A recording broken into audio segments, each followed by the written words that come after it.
Kisah diawali dengan memperlihatkan seorang pria berpenampilan abad pertengahan tengah dikejar oleh seorang tentara Inggris di mana pria itu tiba-tiba nyasar di jalanan modern tepat saat ada sebuah mobil yang nyaris saja menabraknya.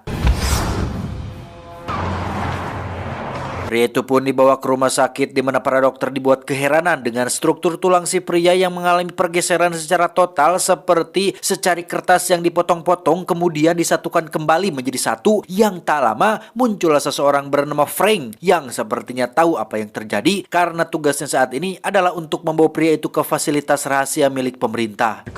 I'll take care of that paperwork right away. Thank you.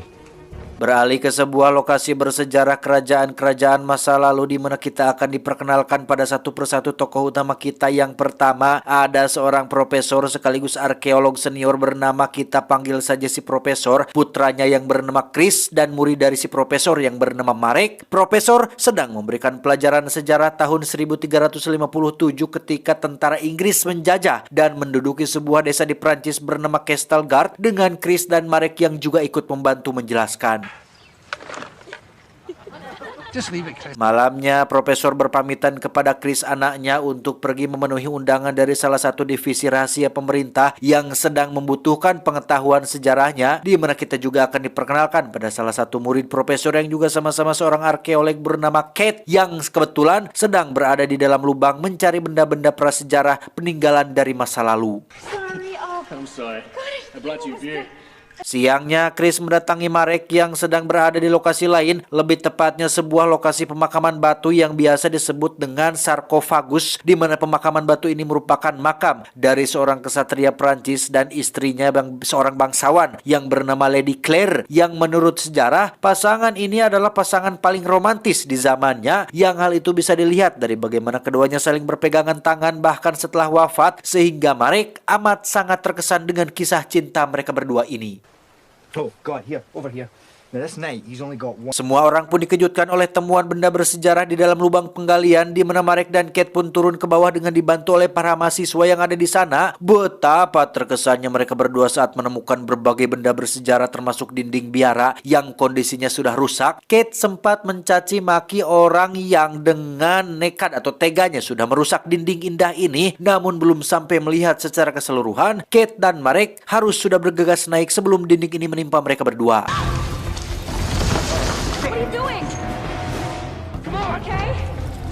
Marek tak sengaja menemukan sebuah benda aneh dari masa lalu yang sangat tidak lazim ada pada zamannya, yaitu sebuah benda bermaterial kaca yang bentuknya mirip sekali dengan kacamata. Entah asli atau bukan, mereka semua seketika terfokus pada penemuan dokumen dengan tulisan yang akan benar-benar membuat mereka semua terkejut, yakni sebuah pesan berisikan permintaan tolong yang ditulis langsung oleh ayah Chris, yaitu si profesor. Help me.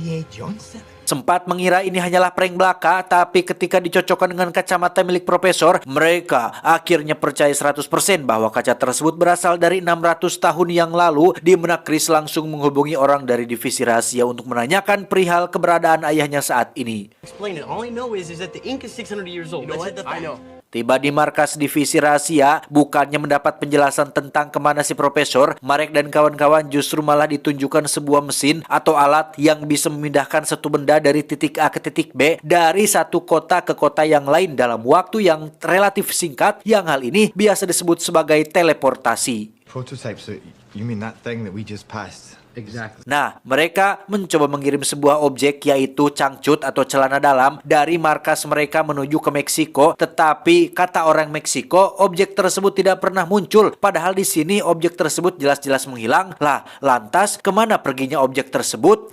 A few hours later, it just suddenly showed up.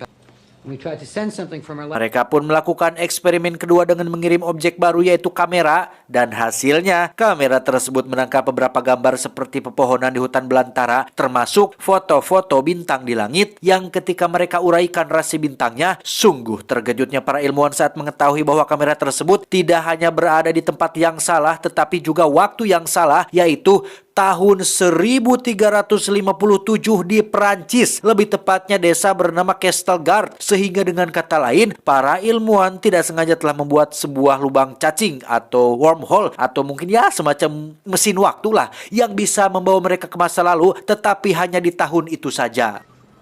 but it was in the wrong time. Itulah alasan kenapa mereka membutuhkan pengetahuan si profesor, karena hanya beliaulah orang yang paling paham tentang sejarah. Mereka mengirim si profesor ke tahun 1357 dengan sebuah alat kecil yang bisa dipakai sebagai tiket pulang. Namun terjadi masalah saat si profesor tak kunjung kembali ke masa depan, alias terjebak di tahun 1357, sehingga kedatangan Marek dan kawan-kawan ke sini adalah untuk menjemput profesor yang saat ini terjebak di masa lalu. Simply don't know about the medieval world or how to mingle with the locals. Tak hanya Marek, Chris, dan Kate saja, pria bernama Frank yang kita lihat tadi di awal film juga akan ikut. Dia bersama 3 anak buah tentaranya bertugas untuk melindungi dan menjaga keamanan mereka bertiga selama berada di masa lalu. Kemudian ada seorang ahli fisika yang jenius yang juga diutus untuk ikut jaga-jaga apabila alat kecilnya atau alat kecil yang untuk membawa mereka pulang mengalami kerusakan atau ada trouble yang bersifat teknis. Si ahli fisika ini akan membantu untuk memecahkan masalah tersebut. You can use any one of them. In other words, they burn out, not lose them.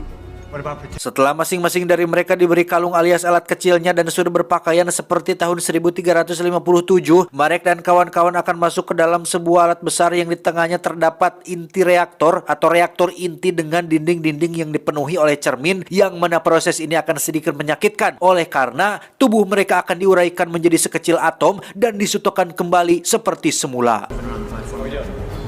Locking it.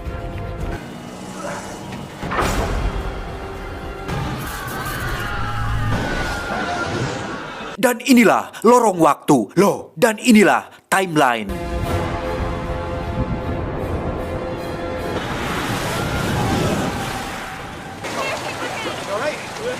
Tiba di tahun 1357, Frank memberitahu mereka semua cara untuk pulang, yaitu dengan cukup tekan saja alat kecil atau kalung yang mereka kenakan. Yang tak lama, muncullah seorang perempuan asli tempat ini yang menyuruh mereka semua untuk segera berlari. All right, everybody, take cover. Let's go. Move.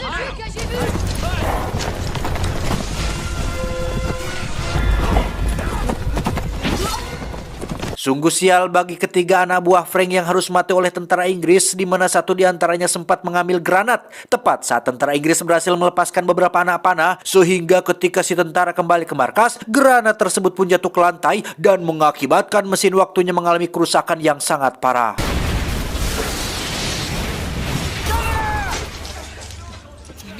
Kembali ke hutan yang di situ Frank, Chris, Katie, dan si ahli fisika benar-benar shock dengan acara penyambutan yang penuh adrenalin ini, di mana si ahli fisika sempat akan menekan tombolnya untuk pulang dikarenakan terlalu takut dan mentalnya belum siap dengan ini semua. Tetapi Frank berhasil mencegahnya untuk jangan tekan dulu sebelum si profesor berhasil ditemukan. Marek sendiri terpisah dari yang lain yang secara kebetulan mempertemukan dia dengan wanita yang tadi berlari, alias warga pribumi asli dari zaman ini, di mana mereka sempat ketahuan, meski akhirnya Marek terpaksa membunuh satu tentara Inggris atas dasar membela diri.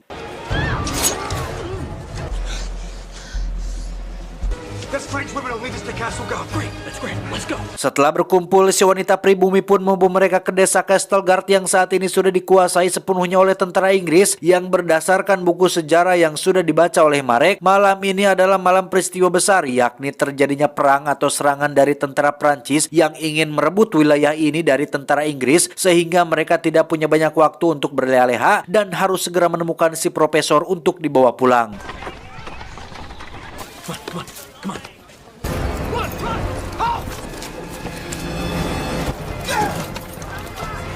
Sungguh sial nasib mereka saat tentara Inggris berhasil menyergap dan menangkap mereka untuk dibawa menghadap langsung sang pimpinan tertinggi pasukan Inggris yang bernama Lord Oliver. Ini bebenguknya, beliau sangat benci sekali dengan Prancis termasuk orang-orangnya, yang hal itu dibuktikan dengan pembantaian yang dia lakukan terhadap seluruh penduduk desa asli desa Castleguard ini, sehingga kemunculan Marek dan kawan-kawan tentu menjadi pertanyaan besar tentang dari mana asal mereka dan apa tujuan datang ke tempat ini.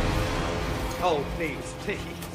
We're all gentlemen. Marek dan kawan-kawan pun mengaku berasal dari Skotlandia dan sedang mencari master mereka, yakni si profesor, di mana Lord Oliver tiba-tiba menyadari satu orang di antara mereka yang sepertinya keturunan Prancis, yang memang adalah orang Prancis, yaitu si ahli fisika, dan tiba-tiba...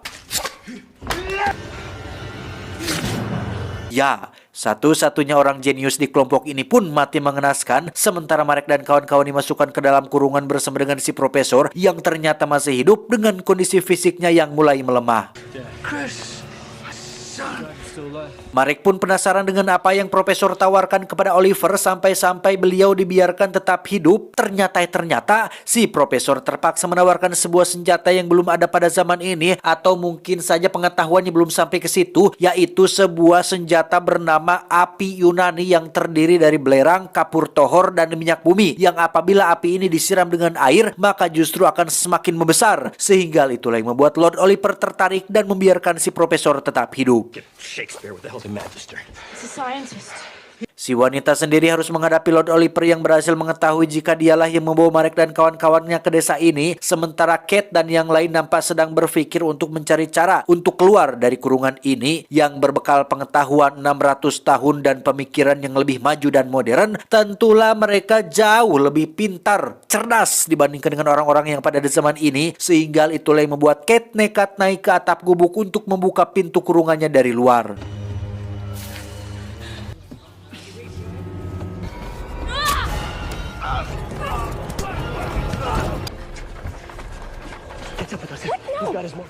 Setelah semua orang berhasil keluar, lagi-lagi Marek terpisah dari yang lain dan sengaja bertemu dengan si wanita yang sedang bersembunyi, sementara si profesor dan yang lainnya terlihat sudah berada di luar dengan Frank yang menyuruh semua orang untuk tekan alat kecilnya. Namun karena para ilmuwan masih sedang memperbaiki mesinnya, alat tersebut pun gagal untuk membawa pulang, sehingga Chris, Kate, profesor, dan Frank pun terpaksa bersembunyi di dalam pondok kosong untuk sementara waktu.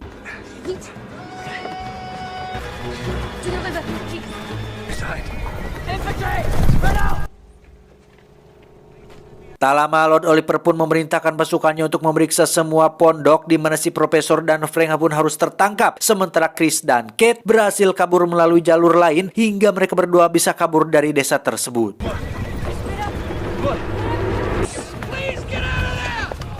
Marek dan si wanita sendiri terlihat masih melarikan diri melalui jalur air, di mana keduanya mengobrol tentang diri masing-masing dengan si wanita yang masih penasaran dari mana asal Marek, karena dari cara bicara dan lelegednya, leleged itu artinya bahasa tubuh atau body language lah kalau bahasa kerennya mah, jelas berbeda dengan pria kebanyakan yang pernah ditemuinya pada zaman ini. Namun Marek tetap merahasiakan jati dirinya untuk supaya misinya tetap terjaga dengan baik.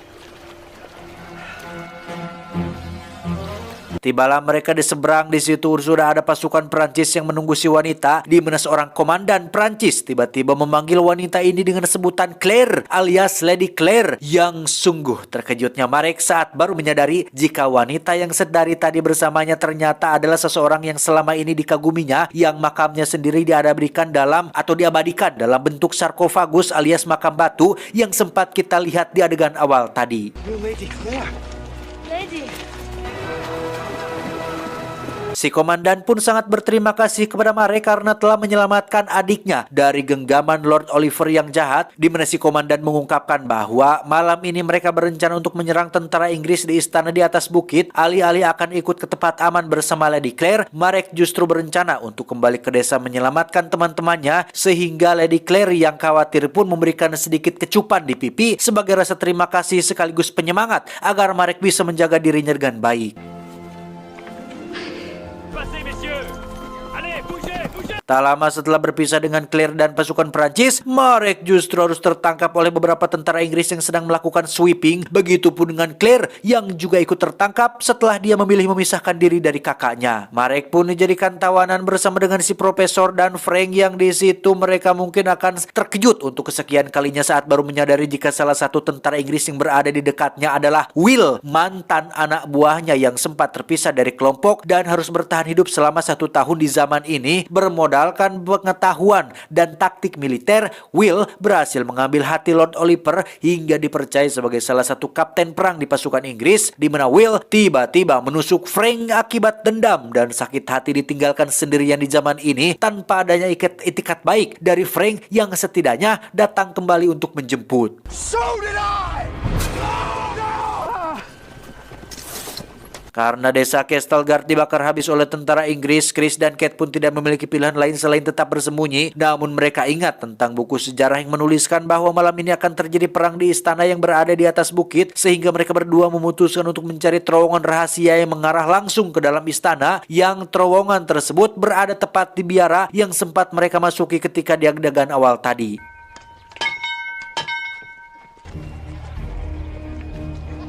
Setibanya di biara, sudah ada beberapa pendeta yang menyambut mereka dengan hangat karena memang si profesor sebelumnya sudah pernah datang ke sini, bahkan meletakkan sebuah catatan dalam bentuk dokumen lengkap dengan kacamata, sehingga sekarang semuanya menjadi masuk akal dengan bagaimana si profesor mengirim permintaan tolong kepada Chris yang berada di masa depan. Karena terowongan rahasia menuju istana berada tepat di belakang dinding biara, Kate pun terpaksa merusak dinding tersebut hingga fakta mengejutkan pun terungkap bahwa pelaku atau orang yang sempat Kate caci maki telah merusak dinding indah ini rupanya tidak lain dan tidak bukan adalah dirinya sendiri.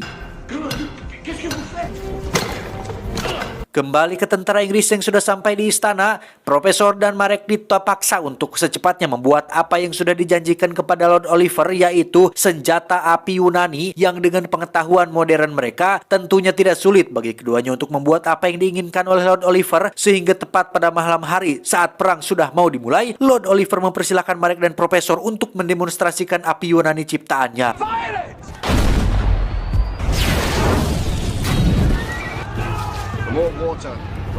Dan ya, api tersebut terbukti semakin membesar ketika disiram dengan air, sehingga Lord Oliver segera meminta mereka berdua untuk buatkan 20 lagi api seperti itu, karena jika mereka menolak, maka Lord Oliver mengancam akan mengganti password akun Gmail mereka berdua.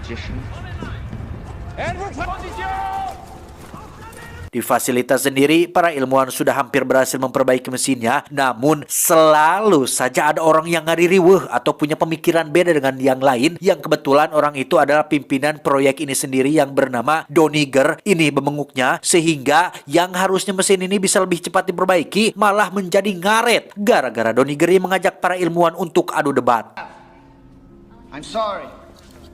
Kembali ke medan perang, Lord Oliver nampaknya bisa tertawa lebar ketika serangan demi serangan yang dilancarkannya berhasil membuat pasukan Prancis pabuis tidak karuan, yang karena tidak bisa seperti ini terus, si komandan alias kakak kandung Lady Claire pun memiliki strategi lain untuk mengalahkan Inggris, yakni dengan cara masuk ke dalam terowongan rahasia di dalam biara yang secara kebetulan tak sengaja mempertemukannya dengan Chris dan Kate, juga tak sengaja menjadi penyebab kenapa kacamata milik si profesor pecah dan jatuh ke lantai. My God.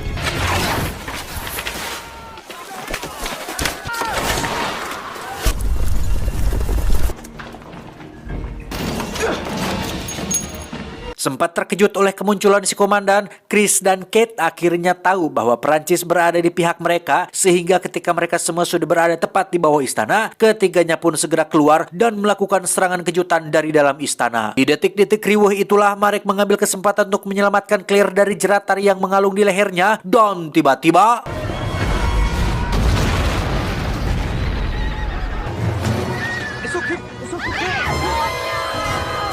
ya, Marek mau tidak mau harus mengangkat pedangnya untuk bertarung melawan Will si pengkhianat, di mana keduanya bertarung dengan kurang beradrenalin, dengan Marek yang berhasil mengalahkan si Will dengan cukup mudah. Si komandan sendiri terlihat sedang bertarung dengan musuh bebuyutannya, yakni Lord Oliver, di mana si komandan harus tumbang saat Lord Oliver jauh lebih hebat darinya, yang ketika Lord Oliver akan mengayunkan pedangnya, tiba-tiba saja Chris muncul dari belakang dan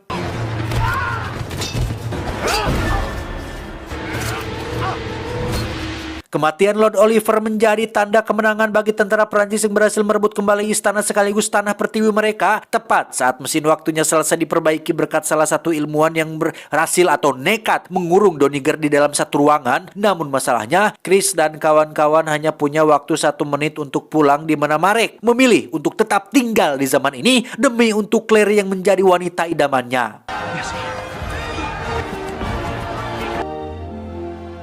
Setelah Chris, Kate, dan Profesor berkumpul, mereka bertiga pun terus menekan-nekan tombol alat kecilnya, namun ketiganya tak kunjung kembali dikarenakan mesin waktunya baru saja memulai prosedur pengaktifan, yang pada detik-detik peluncuran, si Doniger pun berhasil keluar dari dalam ruangan dan segera berlari masuk ke dalam mesin tersebut dengan maksud untuk mematikannya dari dalam, tetapi What's he doing?